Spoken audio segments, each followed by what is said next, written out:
Welcome to Prayers of the Soul, where we uncover the stories that reveal the raw, unfiltered truth about faith, failure, and redemption. If you want more powerful biblical stories that challenge and inspire, subscribe and comment which story you want us to cover next.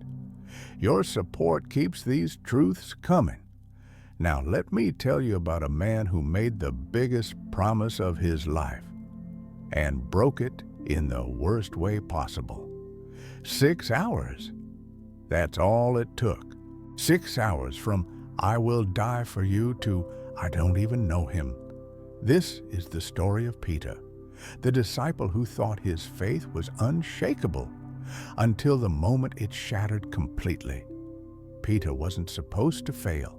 He was the rock, the leader, the one Jesus nicknamed Peter, which means stone, because he was supposed to be the foundation of the church. He was bold, passionate, impulsive, the kind of man who didn't hesitate. When Jesus walked on water, Peter jumped out of the boat to join him. When soldiers came to arrest Jesus, Peter pulled out a sword and cut off a man's ear. He was all in, completely devoted, or so he thought. Because on the night Jesus needed him most, Peter discovered something terrifying about himself. That courage isn't constant. That faith can crumble under pressure. That the man you think you are and the man you become in crisis are sometimes two completely different people. It started earlier that evening in an upper room in Jerusalem.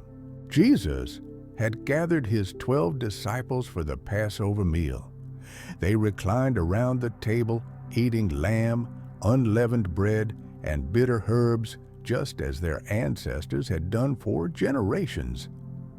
But this Passover was different. There was a heaviness in the air, a tension that none of them fully understood. Jesus looked around the table at the men he had spent 3 years with, the men he had taught, loved, and prepared for what was coming, and his heart was troubled. He said, "Truly, I tell you, one of you will betray me. One of you sitting at this table will hand me over to my enemies." The disciples were shocked, confused. They looked at each other, wondering who he could possibly mean. One by one, they asked, "Surely you don't mean me, Lord?" Jesus didn't answer directly. He simply said, "The one who has dipped his hand into the bowl with me will betray me. The Son of Man will go, just as it is written about him. But woe to that man who betrays the Son of Man! It would be better for him if he had not been born." Judas, the disciple who managed the money, sat frozen. He had already made his deal. Earlier that week, he had gone to the chief priests and agreed to betray Jesus for 30 pieces of silver, the equivalent of 4 months' wages, the price of a slave. Judas had been stealing from the disciples' money bag for months, and when Jesus didn't establish an earthly kingdom like Judas expected, he decided to cash out. Now, sitting at the table with the man he was about to betray, Judas asked the same question as the others. "Surely you don't mean me, Rabbi?" Jesus looked at him and said quietly, "You have said so." And Judas left. He walked out into the night to finalize his betrayal. The other disciples didn't understand what had just happened. They didn't realize that one of their own was about to destroy everything. After Judas left, Jesus took bread, gave thanks, broke it, and said, "Take and eat. This is my body." Then he took a cup of wine, gave thanks, and said, "Drink from it, all of you. This is my blood of the covenant, which is poured out for many for the forgiveness of sins." He was instituting something that would be remembered for thousands of years: the Lord's Supper, communion, a reminder that his body would be broken and his blood would be shed. But the disciples didn't fully grasp what he meant. They were still thinking about the betrayal, still trying to figure out who would do such a thing. And then Jesus said something that made Peter's blood run cold. "This very night, all of you will fall away on account of me. For it is written, I will strike the shepherd, and the sheep of the flock will be scattered." Peter's head snapped up. Fall away? All of them? No, not him. Never him. Peter had left everything to follow Jesus, his fishing business, his home, his old life. He had walked with Jesus for 3 years, seen him heal the sick, raise the dead, calm storms, feed thousands with a few loaves and fish. Peter had declared that Jesus was the Messiah, the Son of the living God. And Jesus had said that on this confession, he would build his church. Peter wasn't going to fall away. He would die first. So Peter spoke up, his voice loud and confident. "Even if all fall away on account of you, I never will. Even if I have to die with you, I will never disown you." It was a bold declaration, a passionate promise, and Peter meant every word. In that moment, sitting at that table, surrounded by his brothers, with Jesus right in front of him, Peter truly believed he would die before denying his Lord. But Jesus looked at him with eyes full of sorrow and love, and he said, "Truly I tell you, this very night, before the rooster crows, you will disown me 3 times. 3 times, not once, 3 times. Jesus wasn't guessing. He wasn't warning Peter of a possibility. He was stating a fact. He knew Peter better than Peter knew himself. He knew that Peter's courage was real, but it was untested. That his love was genuine, but it was still immature. That his faith was strong, but it hadn't yet been through the fire. Peter shook his head vehemently. "No, Lord, even if I have to die with you, I will never disown you." And all the other disciples said the same thing. They were united, committed, ready to face anything, or so they thought. After the meal, Jesus led them out of the city to the Garden of Gethsemane, an olive grove on the Mount of Olives. It was late, dark, quiet. Jesus told most of the disciples to wait while he went further into the garden to pray. But he took Peter, James, and John with him. These were his inner circle, the 3 who had seen him transfigured on the mountain, his face shining like the sun, his clothes white as light, standing with Moses and Elijah. They had witnessed his glory, and now they were about to witness his agony. Jesus began to feel the weight of what was coming. The Bible says he was deeply distressed and troubled. He told them, "My soul is overwhelmed with sorrow to the point of death. Stay here and keep watch with me." Then he went a little further, fell face down on the ground, and prayed, "My Father, if it is possible, may this cup be taken from me, yet not as I will, but as you will." This wasn't a calm, peaceful prayer. Jesus was in anguish. He was fully God, but he was also fully human. And the human part of him recoiled at what was coming: the betrayal, the arrest, the beating, the mockery, the crucifixion. But more than the physical pain, Jesus was facing something infinitely worse. He was about to bear the sins of the entire world. Every lie, every murder, every betrayal, every act of hatred, lust, greed, and pride, all of it would be placed on him. And for the first time in all of eternity, he would be separated from the Father. The weight of that separation, that spiritual death, was so crushing that Jesus sweat drops of blood, a rare medical condition called hematidrosis, where extreme stress causes capillaries to rupture and blood to mix with sweat. Jesus was dying before he even reached the cross. He returned to Peter, James, and John and found them sleeping. They couldn't stay awake, couldn't keep watch with him for even 1 hour. Jesus looked at Peter and said, "Couldn't you men keep watch with me for 1 hour? Watch and pray so that you will not fall into temptation. The spirit is willing, but the flesh is weak." Peter woke up, ashamed. He wanted to stay awake. He wanted to be there for Jesus, but exhaustion overwhelmed him. Jesus went away a second time and prayed, "My Father, if it is not possible for this cup to be taken away unless I drink it, may your will be done." He came back. They were sleeping again. He left them and prayed a third time, saying the same thing, submitting his will completely to the Father's plan. When he returned the third time, he said, "Are you still sleeping and resting? Look, the hour has come, and the Son of Man is delivered into the hands of sinners. Rise, let us go. Here comes my betrayer." And suddenly, the quiet garden erupted with noise, torches, voices, the sound of armed men approaching. Judas walked up to Jesus, smiled, and kissed him on the cheek. The prearranged signal. "Greetings, Rabbi." Jesus looked at him and said, "Do what you came for, friend." And the soldiers seized Jesus. Peter's instincts kicked in immediately. He wasn't going to let them take Jesus without a fight.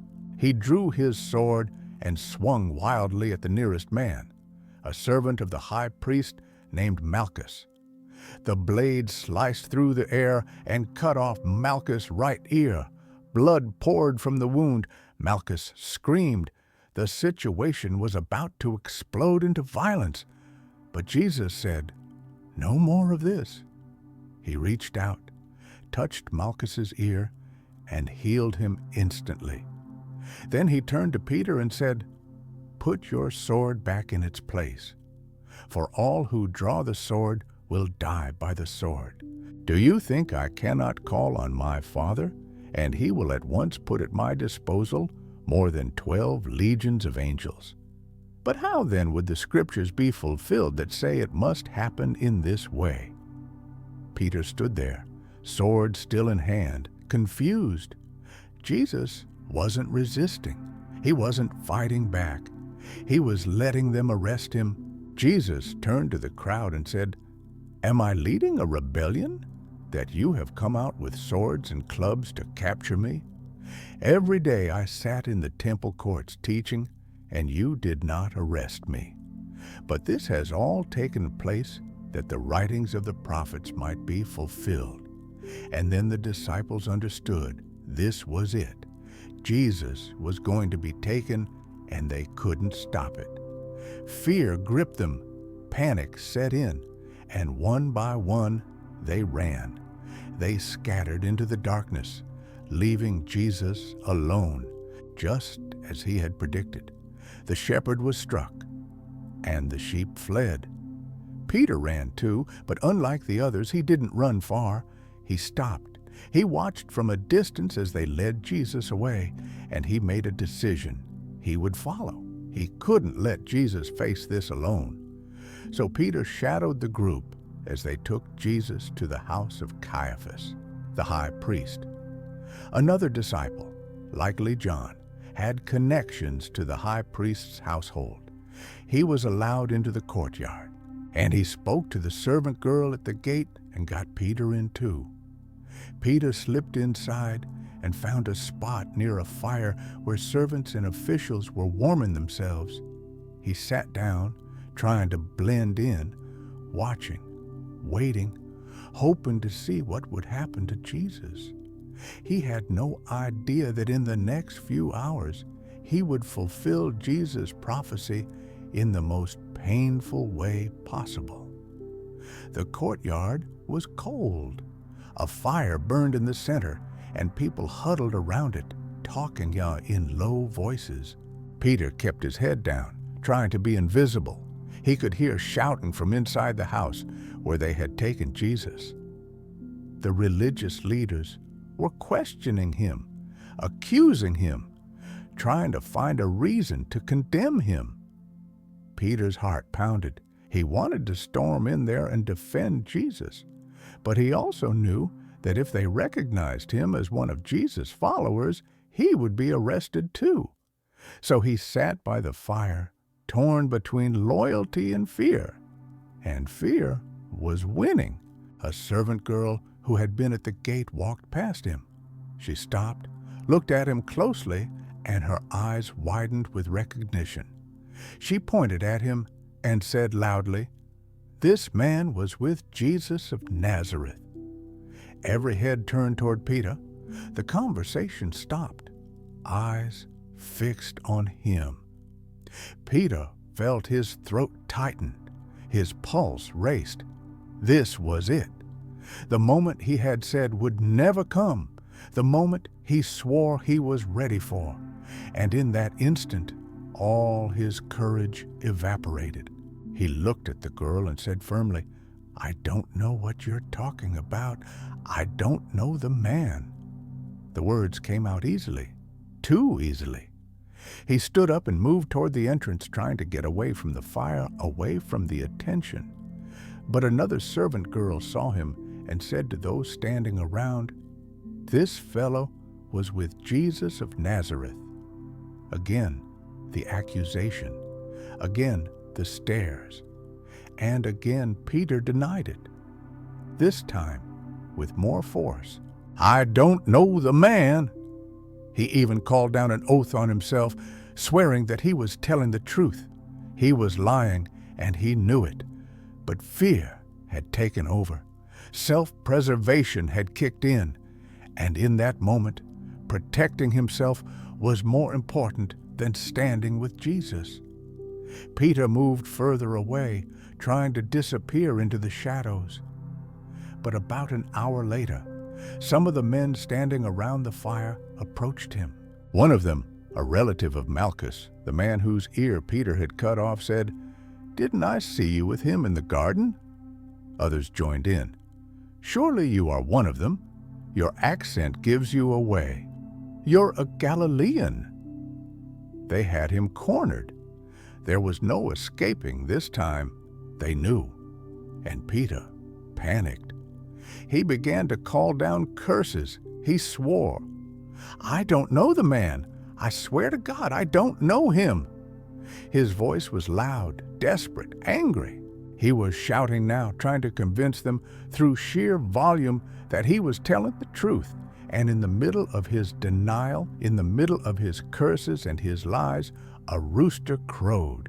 The sound cut through the night like a knife. And Peter froze.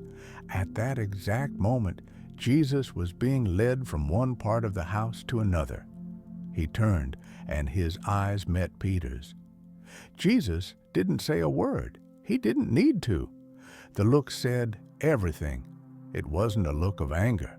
It wasn't a look of condemnation. It was a look of deep, profound sorrow. A look that said, "I knew this would happen, and I love you anyway." Peter's heart shattered.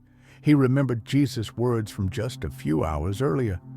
"Before the rooster crows, you will disown me 3 times. 3 times. And Peter had just done it, exactly as Jesus said. The man who swore he would die for Jesus had just denied even knowing him. 3 times. With curses, with oaths, with lies. And Jesus had heard it all. Peter stumbled out of the courtyard. He couldn't breathe. He couldn't think. The weight of what he had done crashed down on him like a collapsing building. He had betrayed the one he loved most, the one who had called him, taught him, believed in him, the one who had said, "On this rock I will build my church." And Peter had failed. He ran into the darkness and wept bitterly, not just tears, gut-wrenching, soul-crushing sobs, the kind of weeping that comes from realizing you've destroyed something precious. Peter had spent 3 years with Jesus. He had seen miracles. He had heard teachings that no one else in history had heard. He had been given a front-row seat to the life of the Son of God. And when it mattered most, he had chosen his own safety over loyalty to Jesus. He had been a coward, the very thing he swore he would never be. While Peter wept in the darkness, Jesus was being put on trial. The religious leaders had already decided his fate. They just needed to make it look legal. They brought in false witnesses who contradicted each other. They accused him of blasphemy. And when the high priest asked, "Are you the Messiah, the Son of the Blessed One?" Jesus said, "I am. And you will see the Son of Man sitting at the right hand of the Mighty One and coming on the clouds of heaven." The high priest tore his clothes and shouted, "Blasphemy! Why do we need any more witnesses? You have heard the blasphemy. What do you think?" And they all condemned him as worthy of death. Then they blindfolded him, spit on him, struck him with their fists, and mocked him. "Prophesy! Who hit you?" They treated the Son of God like a criminal, like garbage, and Jesus, who could have called down legions of angels to destroy them, submitted, because this was why he came: to be beaten, to be mocked, to be rejected, so that we wouldn't have to be. Early in the morning, they took Jesus to Pontius Pilate, the Roman governor, because they didn't have the authority to execute anyone. Pilate questioned Jesus and found no basis for a charge against him. He tried to release him. But the crowd, stirred up by the religious leaders, shouted, "Crucify him! Crucify him!" Pilate gave in. He handed Jesus over to be crucified. Meanwhile, Peter was still out there somewhere, hiding, broken, ashamed. He couldn't face the other disciples. He couldn't face Jesus. He had failed in the worst possible way, and there was no way to undo it, no way to take back the words he had spoken. He had denied Jesus 3 times, and now Jesus was going to die, and Peter would have to live with the knowledge that in Jesus' darkest hour, he had abandoned him.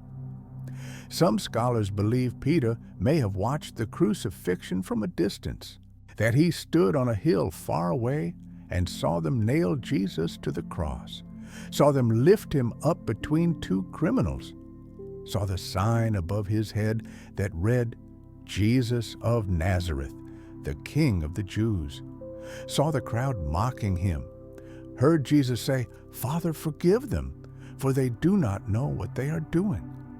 And maybe, just maybe, Peter wondered if that forgiveness included him. Jesus hung on the cross for 6 hours. At noon, darkness covered the land for 3 hours. And at 3 in the afternoon, Jesus cried out, my God, why have you forsaken me?" He was experiencing the full weight of separation from the Father as he bore the sins of the world. Then he said, "It is finished," and he gave up his spirit. He died. The earth shook. The curtain in the temple tore in 2 from top to bottom. Rocks split. Tombs broke open. Even the Roman centurion who had overseen the crucifixion said, "Surely he was the Son of God." They took Jesus' body down from the cross and laid him in a borrowed tomb. A large stone was rolled across the entrance. Guards were posted, and it was over. Jesus was dead, and Peter had denied him. For 3 days, Peter lived in agony. The other disciples were hiding, afraid they would be arrested next. But Peter's fear was different. he wasn't just afraid of the authorities. He was afraid of himself, afraid of what he had discovered about his own heart. He had thought he was strong, brave, unshakable, but when the test came, he crumbled. He had learned the hard way that good intentions aren't enough. That passion isn't the same as perseverance. That saying you'll do something and actually doing it are two completely different things.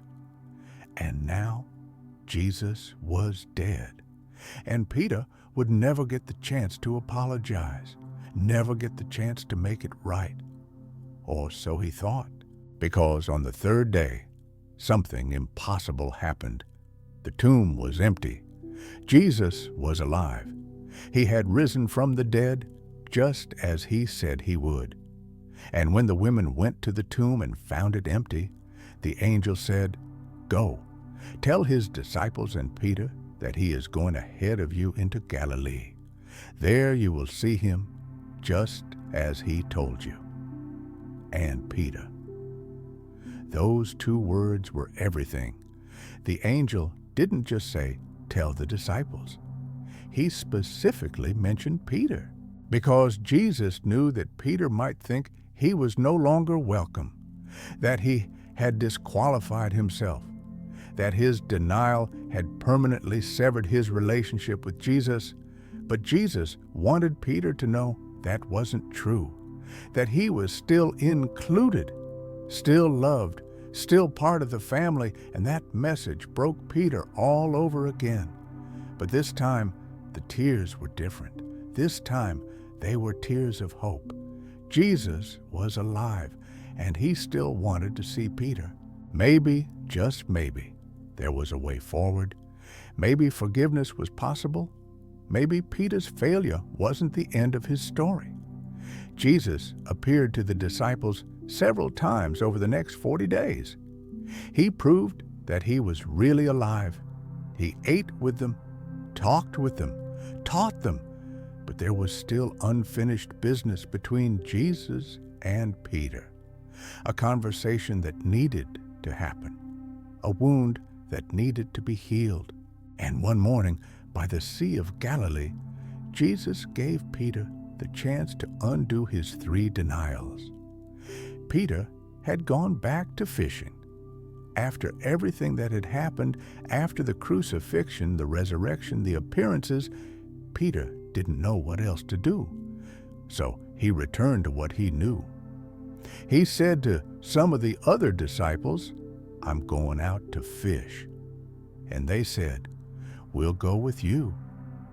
They got into the boat and went out on the Sea of Galilee. They fished all night and caught nothing. It must have felt symbolic. Peter, the experienced fisherman, catching nothing, just like he had failed at everything else.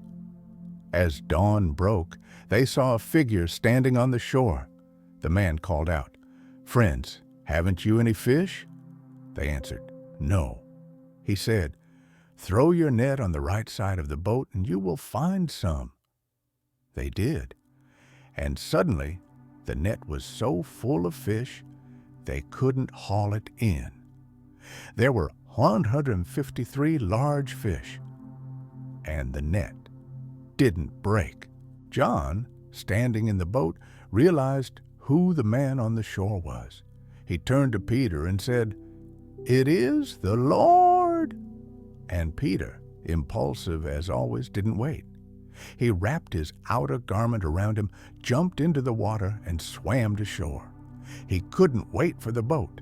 He had to get to Jesus. When he reached the shore, Jesus had a fire going with fish cooking on it and some bread. Jesus said, "Bring some of the fish you have just caught." Peter climbed back into the boat and helped drag the net ashore. Then Jesus said, "Come and have breakfast." None of the disciples dared ask, "Who are you?" They knew it was the Lord.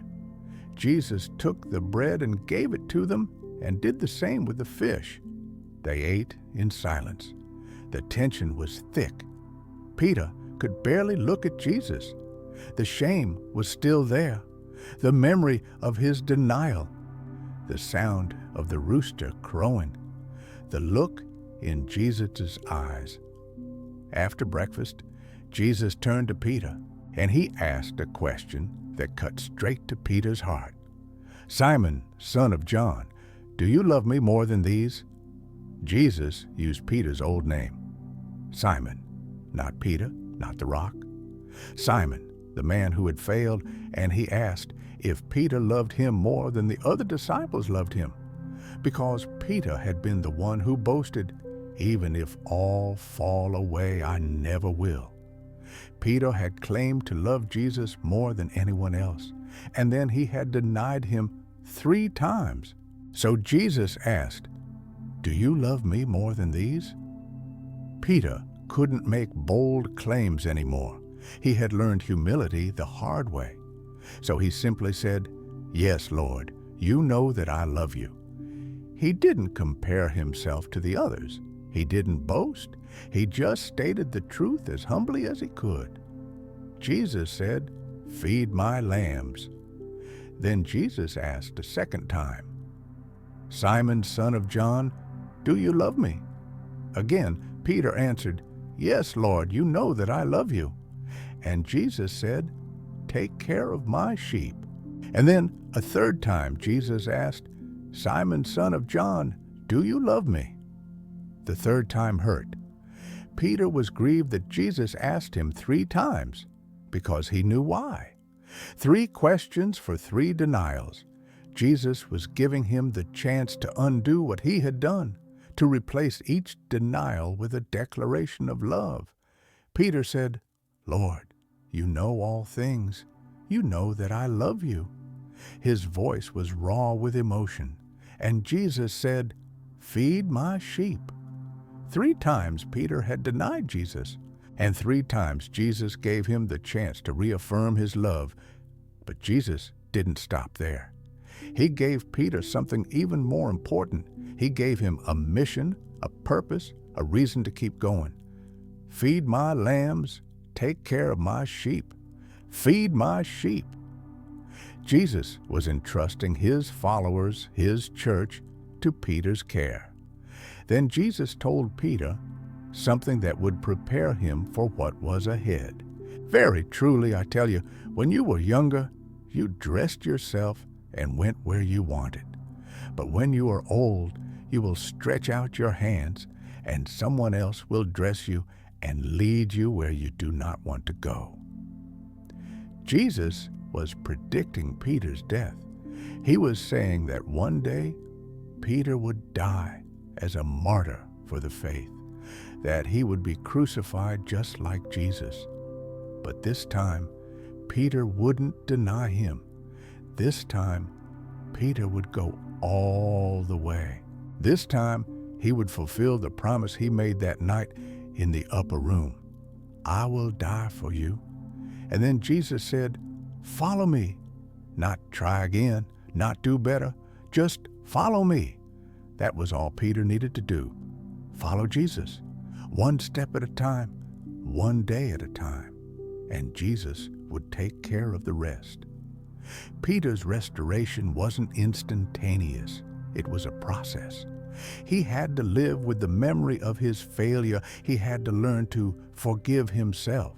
He had to rebuild his confidence, not in his own strength, but in Jesus' power working through him. And he did. 50 days after Jesus' resurrection, on the day of Pentecost, the Holy Spirit came upon the disciples. And Peter, the man who had been too afraid to admit he knew Jesus in front of a servant girl, stood up in front of thousands of people and preached the first sermon of the Christian church. He boldly declared, "Let all Israel be assured of this. God has made this Jesus, whom you crucified, both Lord and Messiah." 3,000 people believed and were baptized that day. Peter, the denier, became Peter the preacher. Peter, the coward, became Peter the bold. He performed miracles. He healed the sick. He raised the dead. He was arrested multiple times and beaten for preaching about Jesus. And every time, he refused to stop. He told the religious leaders, "We must obey God rather than human beings." The same man who once cowered before a servant girl now stood fearlessly before the same council that had condemned Jesus to death. What changed? It wasn't that Peter became stronger. It's that he learned where true strength comes from. It doesn't come from confidence in yourself. It comes from dependence on God. Peter's failure taught him that he couldn't do this on his own, that he needed the Holy Spirit, that apart from Jesus, he could do nothing, and that realization transformed him. Church tradition tells us that Peter eventually did die as a martyr, just as Jesus predicted. He was arrested in Rome during the persecution of Christians under Emperor Nero, and he was sentenced to crucifixion. But Peter made one final request. He asked to be crucified upside down, because he said he was not worthy to die in the same way as his Lord. The man who once denied Jesus 3 times now considered it an honor to die for him, and he wanted his death to reflect the humility he had learned through his failure. Peter, the denier, became Peter, the martyr. Peter, who couldn't stay awake for 1 hour in the garden, stayed faithful unto death. His story didn't end with his failure. It began there. Because failure isn't the end. It's often the beginning of something far greater. It's where we learn who we really are. It's where we discover that God's grace is greater than our worst mistakes. It's where we find out that Jesus doesn't give up on us, even when we give up on ourselves. Peter's denial is one of the most painful stories in the Bible, but it's also one of the most hopeful, because it shows us that no failure is beyond redemption. No sin is beyond forgiveness. No person is beyond restoration.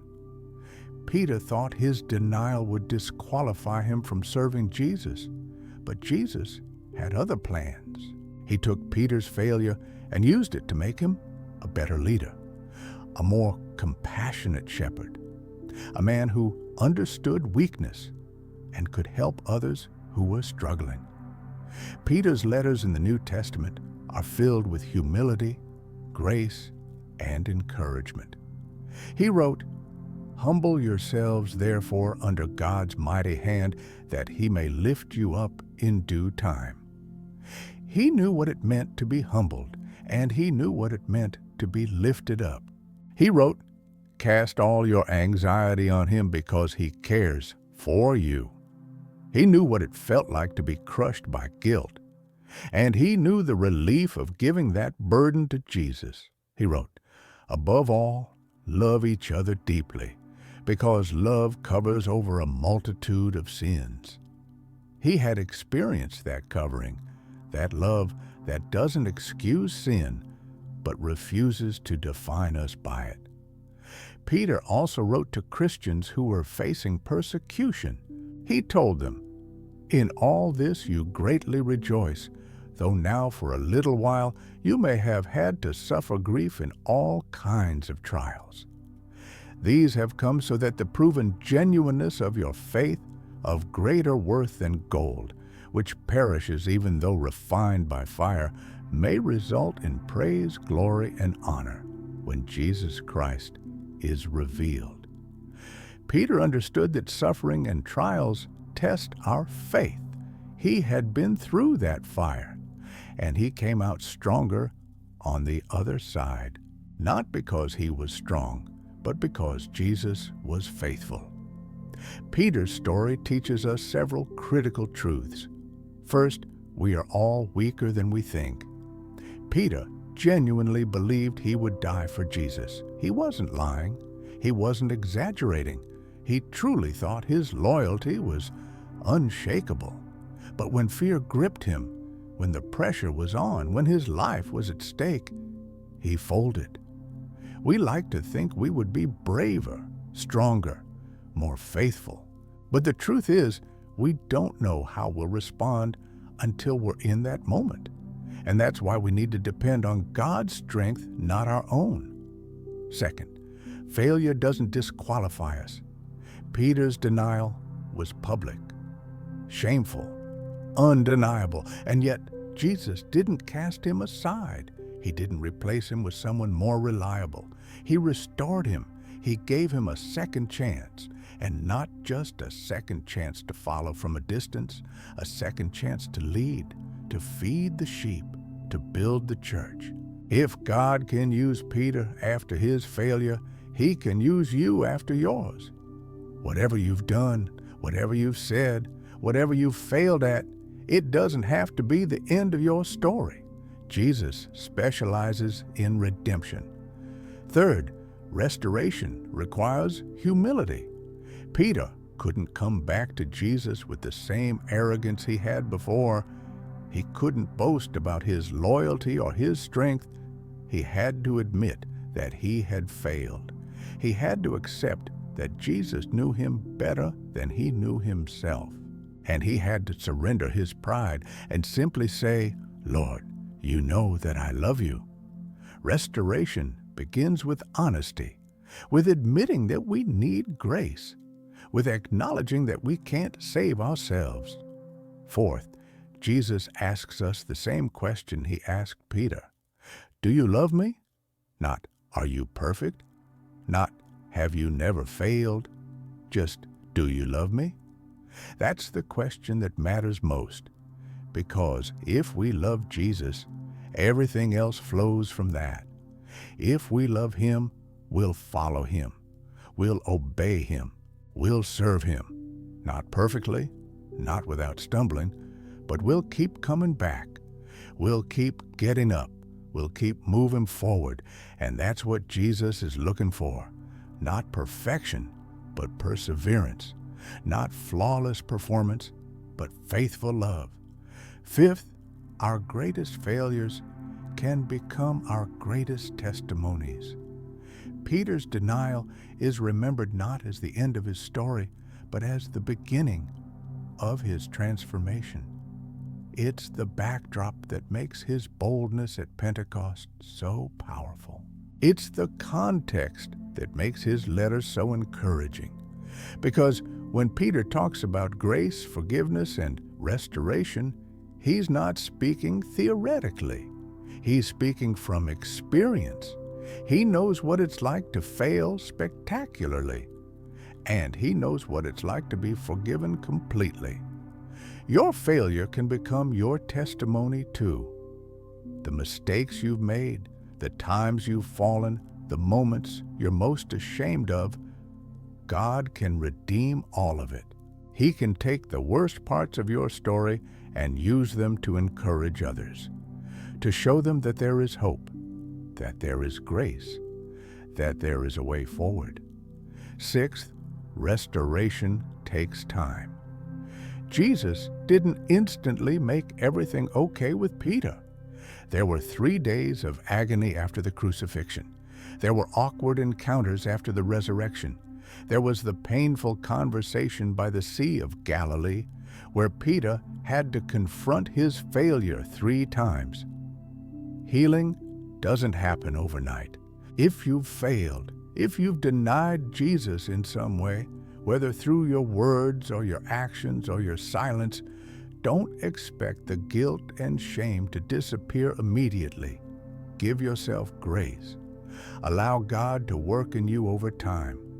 Trust that He's not finished with you, that He's not given up on you, that He's in the process of restoring you even when you can't see it yet. Seventh, failure teaches us compassion. Before his denial, Peter was quick to judge. When Jesus said one of them would betray him, Peter was indignant. When Jesus said they would all fall away, Peter was offended. He couldn't imagine failing. But after his denial, Peter understood weakness. He understood temptation. He understood how quickly courage can turn to fear. And that made him a better leader, a more gracious shepherd, someone who could restore others gently. because he had been restored. If you've failed, if you've fallen, you now have something precious. You have empathy. You have humility. You have the ability to help others who are struggling because you've been there. You know what it feels like, and you can offer them the same grace that Jesus offered you. Eighth, the rooster that condemned Peter also saved him. When the rooster crowed, it was the worst moment of Peter's life. It was the confirmation of his failure, the proof that Jesus was right and Peter was wrong. But that rooster also woke Peter up. It jolted him out of his spiral of lies. It made him realize what he was doing, and it drove him to repentance.